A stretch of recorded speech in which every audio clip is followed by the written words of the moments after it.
In King Lear, William Shakespeare explores the conflict between an old order and a new one, and examines what can happen when those who hold absolute power choose to give it up. In Saudi Arabia, 1200 years and 4,000 miles from the setting of King Lear, a similar situation is developing. The economy of modern Saudi Arabia is almost based entirely on the export of a single commodity, oil. The country's vast natural wealth, coupled with its government-operated centralized network of oil refineries, has made the Saudi ruling class extremely wealthy. Saudi Aramco, which is operated by the Saudi government, is by far the world's most valuable corporation, and produced over $450 billion worth of oil in 2015. Since the conquest and unification of the peninsula by Abdulaziz bin Saud in 1930, the Saudi governmental structure has remained essentially the same. At the top of the Saudi government lies the king, who, like Lear, holds absolute power. In the same way King Lear derives his mandate to rule from God, the current Saudi king, Salman bin Abdulaziz Al Saud, draws his authority from a higher power, namely the Quran. He is the ultimate arbiter of law and order, and determines an heir as he sees fit. There are thousands of Saudi princes, but the crown prince, named by the king, is the sole designated heir. The king and crown prince together represent the only legally recognized political institutions of power in the kingdom, though there are many others that vie for power and stature beneath the king.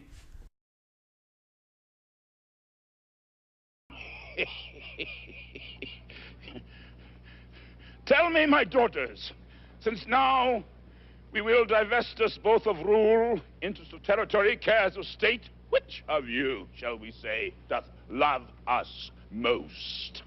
King Solomon is the last son of bin Saud that will serve as king.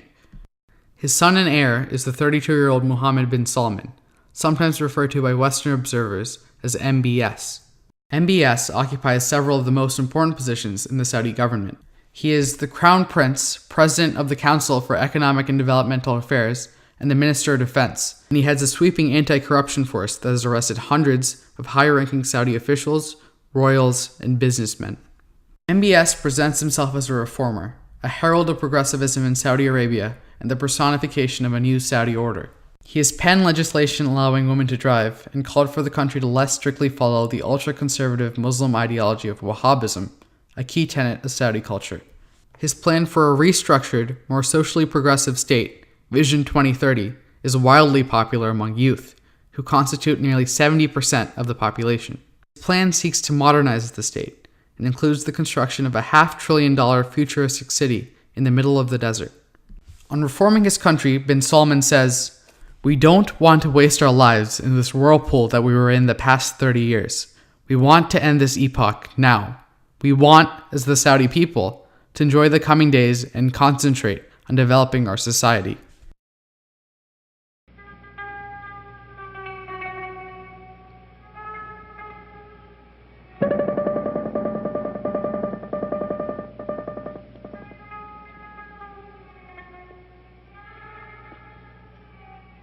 Thou, nature, art my goddess. To thy law my services are bound. Wherefore should I stand in the plague of custom and permit the curiosity of nations to deprive me? For that I am some 12 or 14 moonshines lag of a brother? While Mohammed bin Salman may present himself as a competent, thoughtful person capable of taking Saudi Arabia into a more peaceful, socially progressive age, there are some disturbing parallels between the events surrounding his public life and the story of King Lear. Bin Salman is fundamentally an opportunist. "I am a fan of Churchill," he says, and Churchill said that opportunities come during crises.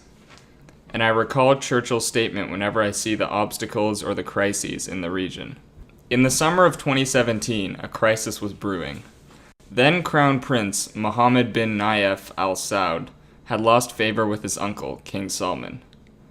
Bin Nayef had been a strict and stalwart leader, though he favors a number of progressive ideas. Educated at Lewis and Clark College in Portland, Oregon, bin Nayef is a hardline anti-terrorist and anti-extremist, and he was widely considered the most powerful figure in the Saudi security structure at the time. He was even named as one of Time magazine's 100 most influential people in 2016. Well then, legitimate Edgar, I must have your land. Our father's love is to the bastard Edmund as to the legitimate. Fine word, legitimate. Well, my legitimate, if this letter speed and my invention thrive, Edmund the base shall top the legitimate. With the context of growing acrimony between the crown prince and the king, bin Salman saw an opportunity. He suddenly arrested Muhammad bin Nayef and put immense pressure on him to relinquish himself of any claims to the throne. King Salman, at the request of his favorite son, then revoked all of bin Nayef's titles, stripping the man often considered the most powerful man in Saudi Arabia to nothing but a run-of-the-mill royal. The title of crown prince was then bestowed upon Muhammad bin Salman, who used his newfound power to place his predecessor, bin Nayef, in a permanent state of house arrest. In the same way Edmund coerced his brother to give up his status as heir and convinced Gloucester to place him in the line of succession, MBS secured the support of his royal father and then forced his own cousin, Muhammad bin Nayef, to give up his claim to the throne. Abhorred villain. Unnatural, detested, brutish villain. Worse than Brutus. Go, Sirach, seek him. I'll apprehend him. An abominable villain, where is he? I do not well know, my lord. It is There is also a conflict between the Old Order and the New occurring in Saudi Arabia. Like in Lear, the Old Order consists of a stable, if fundamentally unjust hierarchy, which claims to have divine ordinance. Saudi Arabia has had its share of political turmoil in the past, but a few important traditions have endured. The king has always been the unchallenged ruler, and other royalty, as well as oil tycoons, have remained in their privileged, highly structured positions in society and government. They have remained wealthy and consistently profited from the Saudi state-run oil apparatus. This stagnant order is now facing upheaval. Mohammed bin Salman began his power grab last summer by seizing the position of crown prince from Mohammed bin Nayef. Not an unthinkable act when compared to the rest of Saudi history, but still a major political maneuver. MBS spent the next few months consolidating his position as the foremost prince and leader of the Saudi economy and military. Then, on Saturday, November the 4th, hours after the announcement by King Salman of a new anti-corruption committee to be headed by MBS, several powerful figures were arrested, including 11 princes and some prominent oil billionaires. Just a few years ago, this would have been absolutely inconceivable. While the charges of corruption that justify these arrests are not necessarily untrue, they are clearly motivated primarily by ambition and a lust for power. MBS's ascension has given rise to a new political order. Even some of the most powerful figures in Saudi Arabia, who once seemed untouchable, have been brought to heel. This sentiment is reminiscent of moments in King Lear, such as Kent being arrested despite being a servant of the king, as well as at the moment when Lear himself is cast out into the storm by his own daughters. It is important to remember that many of the people MBS has imprisoned are also members of his extended family, people he has known since his birth. MBS has betrayed the old order, where the royal family was an important aristocratic class, and instead embraced the new, where the only limit to the power of a single figure is the opposing power of others. Ever since thou madest thy daughters thy mothers. For when thou gavest them the rod and putst down thine own breeches, then they for sudden joy did weep, and I for sorrow sung, that such a king should play Bo Peep and go the fools among. Part of what has allowed for this level of disruption is King Salman's partial abdication of power, which has left a power vacuum among the Saudi elite. The king has long been rumored to have dementia. This has meant that much of the day-to-day business of governing has been left to his subordinates. While this relinquishment of power has been far less overt than that of Lear, it still bears some important similarities. The most basic one is that in both cases, the people directly under the king, who are also their relatives, have prematurely gained much of the power and responsibilities that would otherwise rest solely on the shoulders of the king. However, both kings retain their titles, and at least a little power. Technically, King Salman still has absolute power. King Lear kept some power initially in the form of his 100 knights, as well as the weight of his title, which leads people like Gloucester to feel a continuous obligation to serve him. Ultimately, in both situations, the decentralization of authority led to the controversial seizure of much of the power by a few ambitious individuals. While it's harder to examine the personal effects this has had on the Saudi elites than it is to view the evolving relationships in Lear, the changing structures of power are similar. Additionally, the relationships among the royal families in both King Lear and in modern Saudi Arabia can dictate who is powerful. MBS had a better relationship with King Salman than bin Nayef did, and so the latter was deposed, while the former became crown prince. In the same way, Cordelia angered her father, so she was exiled, while Goneril and Regan inherited all the land. In a monarchy, relationships are not just personal. They determine the policies and power structure of a nation. Familial ties encompass fields as important as national security. Here I disclaim all my paternal care, propinquity, and property of blood, and as a stranger to my heart and me, hold thee from this forever. The rise of Mohammed bin Salman has had a profound effect on Saudi foreign policy. The general consensus is that he favors and is currently implementing a more assertive approach to diplomacy. Saudi Arabia's greatest rival in the Middle East is Iran. For bin Salman, the only way to stop what he sees as an aggressor nation is to confront it, both directly and indirectly. This has led to an escalation of the brutal war in Yemen between the Saudi-backed internationally recognized government and the Iran-backed Houthi rebels. It has also led to the resignation of the Lebanese prime minister, who stepped down under pressure from Saudi Arabia. Hezbollah, a group backed by Iran that is classified as a terrorist group by the United States, has grown in power within the Lebanese government. They were part of a ruling coalition along with the aforementioned prime minister until a few weeks ago. After the prime minister met with an important advisor to the Iranian leader, he was called to Saudi Arabia, and then quickly announced his resignation in an incendiary speech which contained denunciations of Iran and Hezbollah. The recent blockade of Qatar by Saudi Arabia and other Gulf states has also been attributed largely to MBS. This was an unexpected act of retaliation justified by Qatar's alleged support of terrorism. However, another possible motive is that the Saudis feel threatened by the largely free media of Qatar, which has contributed to some of the recent Arab Spring uprisings in the region.